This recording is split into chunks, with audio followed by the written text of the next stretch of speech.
mo ba yung mukha na yan? Pamilyar, di ba? Hindi lang yan familiar, Warren. Yan ang isang mukha ng alamat. Si Aidan, ang valedictorian ng kalsada ngayon. Uy, anyari sa utak mo? Naubusan ba sa sobrang talino?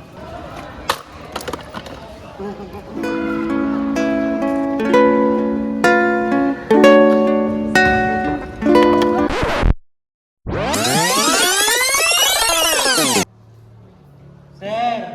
Yes, Aidan. Sir, ang sagot po dyan ay si Ibarra dahil si Ibarra ay... Sino ba itong bida-bida na to? Parang spit. Alam mo si...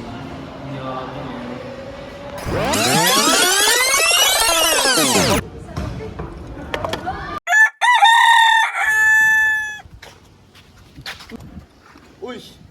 Alamat! Kamusta ang genius ng batch natin? Ayun ang yabang mo kasi nung high school. Ngayon, namamalimos ka na ngayon. Ay, Jack Warren, tigilan niyo nga yan. Wala ba kayong respeto? Hoy, ano ba mga problema nyo? Nakikita nyo nga nanghihirap na yung tao eh. Umalis nga kayo dito. Wow, nagawa mo pong pagtanggol yung pulubin na yan. Sige, tingnan na yan. Nagsama-sama kayo. Tara na nga, Zach. Sayang oras natin dito. Hayaan mo na sila. Hayaan mo silang magabol sa'yo. Diyan.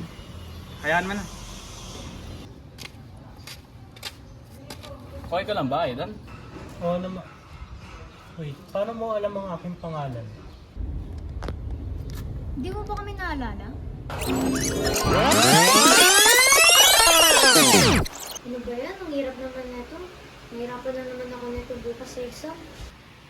Hello, sensya na. Narinig ko kasi kayo. Gusto niyo ba tulungan ko kayo dyan sa part na yan? Madali lang kasi yan pag nakuha niyo yung formula. Weh, talaga ba? Pakitaan mo nga kami, please.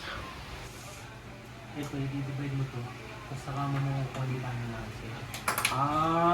Okay. Doon pala ako nagkulang.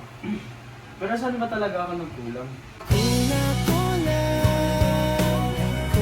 Maraming salamat talaga, Aidan.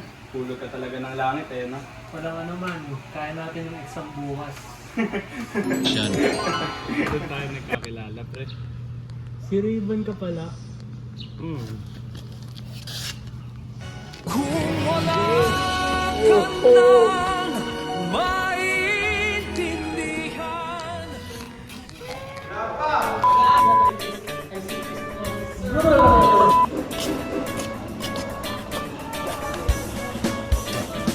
Hindi lang yan familiar, Warren. Yan. Let's go. Ay,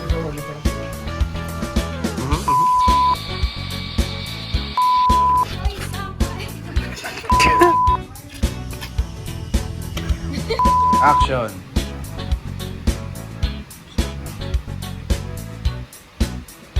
No na, Aida. One, action. Magsalita ka. So, one, action.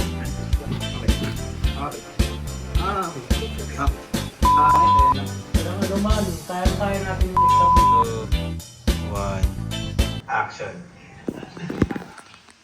Grabe. Apakaganda naman ng video na yon. Napansin mo ba ang iba't ibang uri ng verbal at di-verbal na komunikasyon na ginamit doon? Kung hindi, tara, tignan natin sila isa't isa.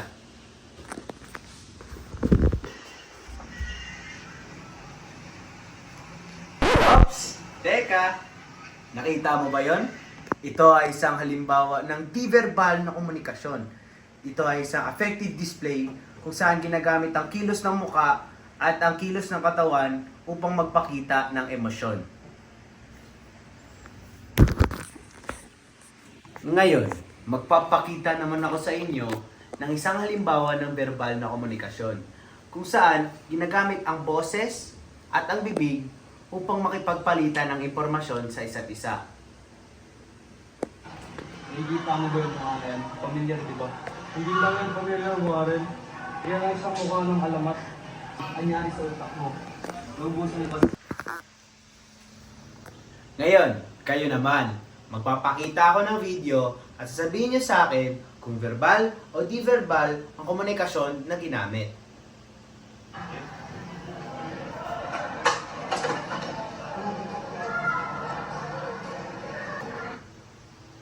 Ano Ano sa tingin nyo? Verbal o di verbal? Tama. Di verbal ang komunikasyon na ginamit dito dahil ginamit ang katawan at hindi naman ginamit ang boses upang makipagpalitan ng impormasyon. Doon tayo nagkakilala, Fresh. Si Raven ka pala.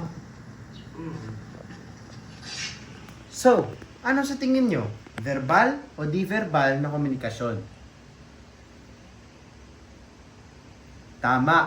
Verbal na komunikasyon ang ginamit dito dahil gumamit sila ng kanilang boses upang makipagpalitan ng impormasyon. At ayun lamang po para sa aming presentasyon. Maraming salamat po sa kapakikinig. Thank you po.